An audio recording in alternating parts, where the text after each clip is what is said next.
Oh, thank you, my dear. Thank you, my dear. She's fantastic. Barbara Shane!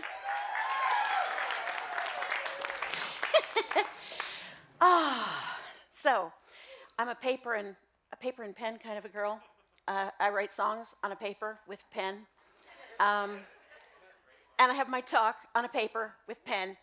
But that's okay. It is what it is. I accept myself now. Isn't that? I've come a long way. I bought the iPad. I don't use the iPad. I can't figure out the iPad, basically. No, not true. Audrey, we're simpatico. Okay. So I want to do a little catch up first for those of you who know me and have known me. As Eric said, I used to be here all the time. And I kind of left the nest. I went flying out on my own. Dr. James is such a powerful man, a powerful speaker, a powerful teacher. I knew that at some point I was just going to be Vanna White, pointing to the saying of the day. And I knew that I had to move forward and go some other places, and I did. It's like, oh, the places you'll go. So the quick catch up, yes, I am a minister, practitioner. I sing, I speak at different centers. I'm a staff minister at Ventura CSL, so I'm there once a month. And I've been doing a lot of singing and writing. And so, you'll hear my voice on a couple of TV shows. You'll hear me on Netflix and Hulu, and I sang in a film last year. So, so life is good. I'm manifesting all this kind of great stuff. So that's good. My spiritually speaking column, I do every now and then. Ellen Contente, Dr. Ellen, also writes for that paper. It's kind of like a Dear Abby with God questions. It's kind of interesting. Sometimes they're not God questions, but it's all fun. Anyway, it's good. Family-wise, my kids are grown up mostly. My boys are, in their 20s. My daughter's the last one left at home. She just turned 17. She's starting her senior year of high school. I'm going to be learning to drive. So it's exciting. But I see the light at the end of the tunnel, so to speak, as far as traveling around and stuff. My dog passed away. He was 14. He had a good life. So life changes, it just keeps morphing and changing, and I have to just keep going with the flow, or not. We went on a big vacation to Europe this summer. We were gone for like 3.5 weeks, which is the longest I've ever been on vacation, ever. It was amazing. And that's another call for a show I'm supposed to sing on. No. I'm ready to receive. Okay. So we went on this vacation. We went to Barcelona. And you know how that whole lisp thing started with the Castilian language. Because the king at the time had a lisp. So he's like, everyone must have a lisp too. So apparently they all started speaking with a lisp. Anyway, they do. It's fascinating. So we're in Barcelona, we were in France and Ireland. And, the language thing is challenging sometimes. Je parle français un petit peu, but it wasn't quite enough. It was kind of dodgy French. And a little bit of Spanish. Hablo español, muy poquito y muy mal. So we got by, but there was one thing that just shocked me. Like, I was not prepared for it. So, and I take it for granted here in this country. We went over there, and everywhere I went, there were no toilet seat covers. Like, what is the deal with that? I was like, what am I supposed to do now? It was the oddest thing. So if that's the biggest difference we have, among us as a world, I think we're going to be okay. You just put some other stuff on there. It's good. My talk title, Mirror, Mirror. Aww. I knew I'd have to leave a pause for the. I got the title from really an ancient text, Snow White and the Seven Dwarfs. The ancient Disney text.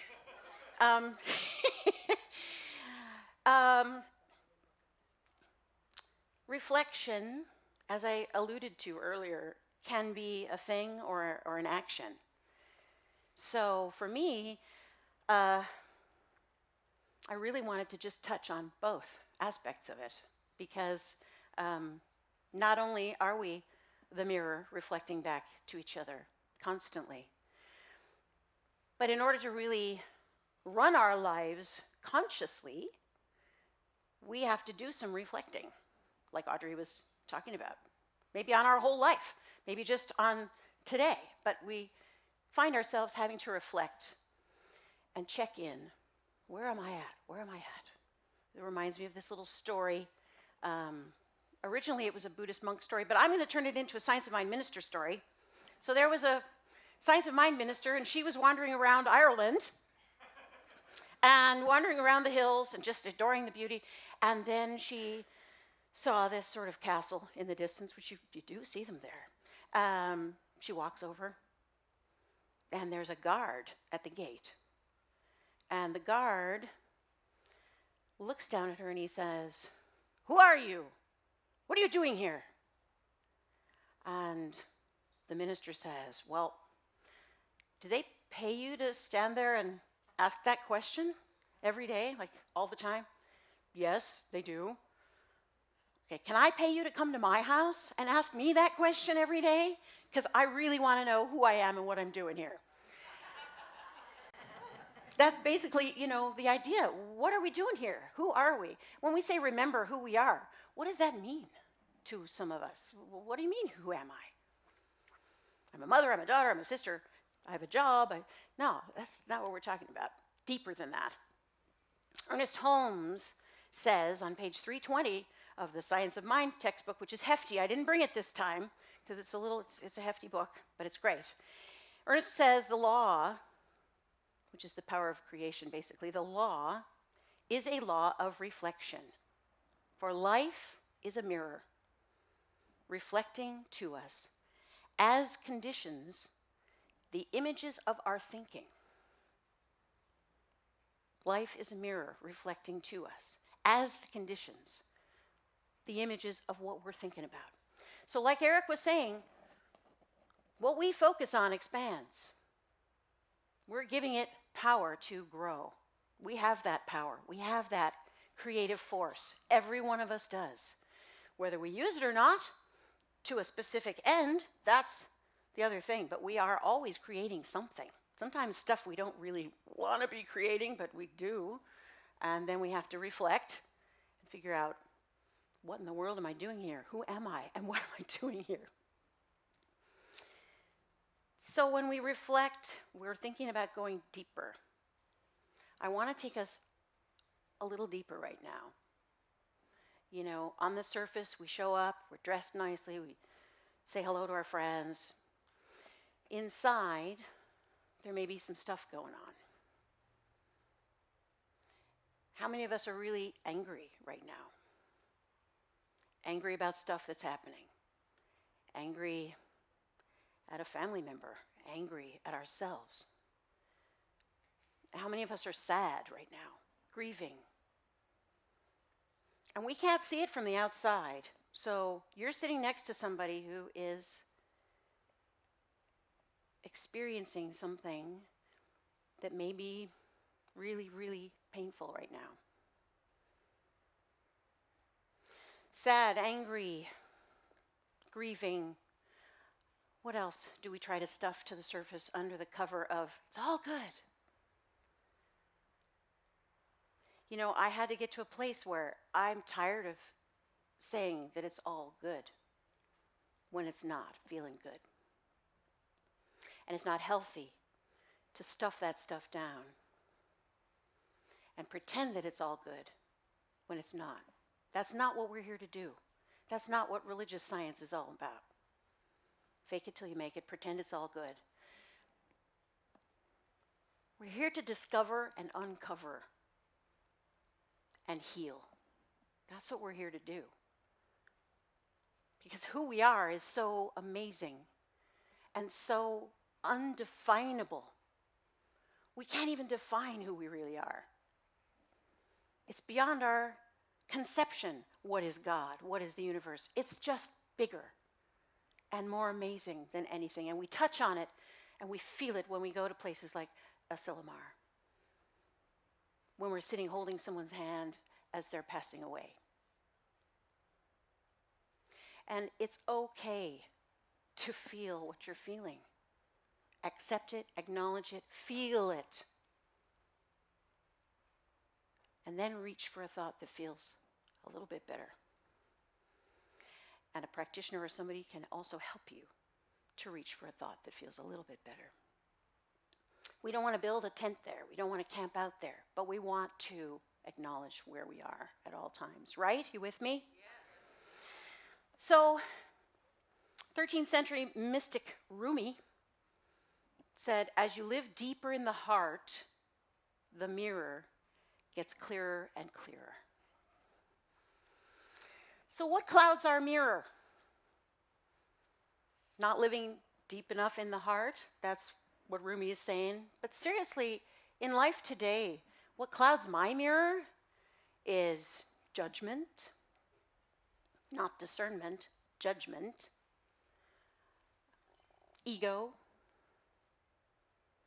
being worried about what other people think, and not worrying enough about the fact that I don't need to worry about what other people think. Terry Cole Whitaker, what you think of me is none of my business. That clouds my mirror. And then I can't see myself. I can't see you in me. I can't see me at all. So uncloud the mirror by going deeper into the heart. And that's what I meant by taking us a little deeper just for that moment, because we really need to connect with love, which is the power of the universe. When we forget that, and we get caught up in all this other stuff, then we can't see each other as ourselves. So going deeper is important, and that has to do with reflection. You know, that's the kind of reflection we're talking about when we talk about contemplation, spiritual practice, daily meditation, whatever it is, walking around in nature, whatever works for you. But connect into your deeper heart. Clear that mirror. Ernest says again, life is a mirror and will reflect back to the thinker what he thinks into it. The more spiritual the thought, the higher the manifestation. So again, it's about giving our power where we want to grow, right? Would you want more abundance? Think about that. Don't think about wanting it. Think about feeling it. I am abundant. I have everything I need. I don't want or need anything that I don't already have, waiting to just bubble up and explode out into the world. Like the acorn. All the acorn needs to be a tree is already there. Each of us already has the seed of what we want to be and need to be already there. So put our focus where we need to focus. And in the mirror, I know you've been talking about that all month, looking in the mirror and saying, I love you just as you are, talking to yourself. How many people stand naked in front of the mirror and say, I love you just the way you are? Okay, I knew you would. And I want to be her when I grow up. Okay. You know, how hard is that? I mean, seriously. For me, that's hard. It's been hard to do. I always need to be better, thinner, taller, blonder. I don't think that's possible, but you know. So we are all broadcast stations. We are units of electromagnetic energy. This is where the science of mind comes in, okay? It's called the science of mind because we don't just think things and think, oh, that's woo-woo, and there's nothing to back it up. This is proven stuff. So we have an electromagnetic field, each of us. They've now proven that thoughts are things. Thoughts are measurable things. They are actual things. So we know that when we broadcast out from our little station, it's like Sirius XM. I got it finally in my car, like the free trial. I was like, there's so many channels. I don't even know what do I pick? But, I get to pick. What am I in the mood for? Am I in the mood for a comedy channel? Am I in the mood for classical music? I'm never in the mood for opera for some reason. But, but if I was, it's there. So, what channel are you broadcasting out, and what channel are you tuning into? What channel are you tuning into? The anxiety channel? I'm sure there is one. Are you tuning into the lack and limitation channel? How to be broke in 30 days, What are you tuning into? Because the world is your oyster. You can tune into anything you want. How about tuning into the joy channel? Right? How about tuning into the peace channel? So you get to decide what you tune into, who you surround yourself with, what you read, what you listen to. Does it match your vibration? Are you waking up in the morning looking at the bad news first thing? And then your whole day is just like, okay, I shouldn't have tuned into that channel. Even though we know we can start our day over at any moment, center ourselves, know a bigger truth, still, what are we putting in and what are we sending out? So I just say, I want to broadcast music. I want to broadcast the music of my soul, whatever it is, however it comes out. That's part of what I want to do. I want to broadcast love, and I want to broadcast understanding. Sometimes I'm not successful, and I tune to the wrong channel, and I broadcast, as I said before, judgment. That's kind of a big deal with me, judgment, because I like things to be just so. And if it's not just so, it's bad, So I've worked really, really hard, and I'm still working on, of course, progress, not perfection, working on that idea that, it's okay just the way it is. And if I need to make a change, I can make a change. I can start my day over. Pay attention to what is going in and what you're sending out. So, how ready are you to believe that all is part of you and you are part of all? Everything. Forgive everything. It's like Dracula, forgive everything. I don't know why I went there, but it just came out that way. I think it's the new stage. I'm thrown off a bit. How willing are we to actually take responsibility for the fact that the group consciousness, the whole consciousness of everybody is where it is right now? How many are happy with where it is right now? How many are happy with children being shot in school? How many are happy and it's all good and I don't need to do anything about that? That's not what we're here for. We are healers, we are life changers, we are world changers. We are consciousness changers, and it all starts here. So, I don't aspire to be someone who kills people. I don't aspire to be that. I don't hang out with people who do that. But I also know that they are part of me. They're a part of every one of us here. Dr. James talks about the fact that we experience love and God, if you will, to the extent that we experience it, to the extent that we embrace it and absorb it. So when we see stuff that's bothersome, obviously the love is there, but maybe it's at a smaller level than what we would like to see it. So what do?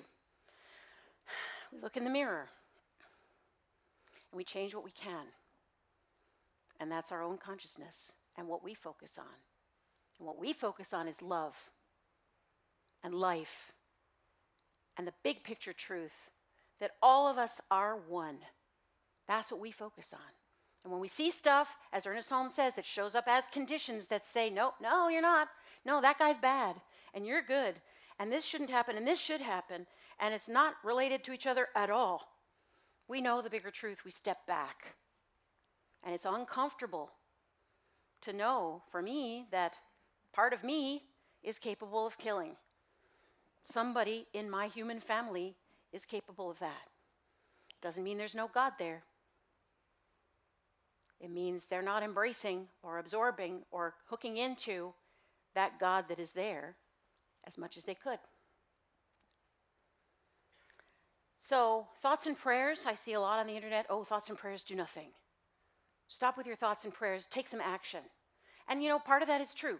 Part of it's true. But thoughts are things, as I said earlier. So, it really is a thing to pray the way we pray, which is knowing the truth and affirming the truth in the face of horror, in the face of tragedy. We are a lighthouse in the night. Each of us has a responsibility to live this life and shine that light.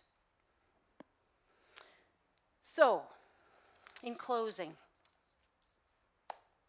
I want you to just uncross, unclench, take a deep breath, and I'm going to leave you with some words from Ernest Holmes, the founder of this philosophy. And I want you to reach inside your heart right now and think of something or someone that you love. Feel that glow of indescribable beauty and love, whatever it is.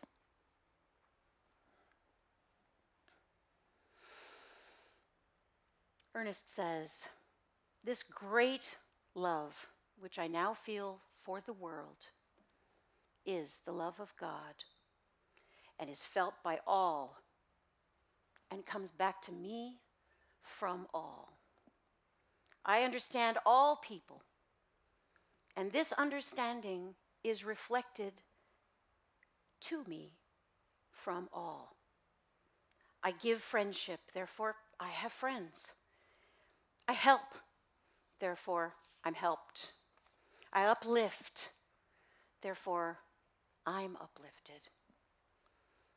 I am now surrounded by all love, all friendship, all companionship, all health, all happiness, all success. I am one with life. I wait in the silence while the Great Spirit bears this message to the whole world." Namaste.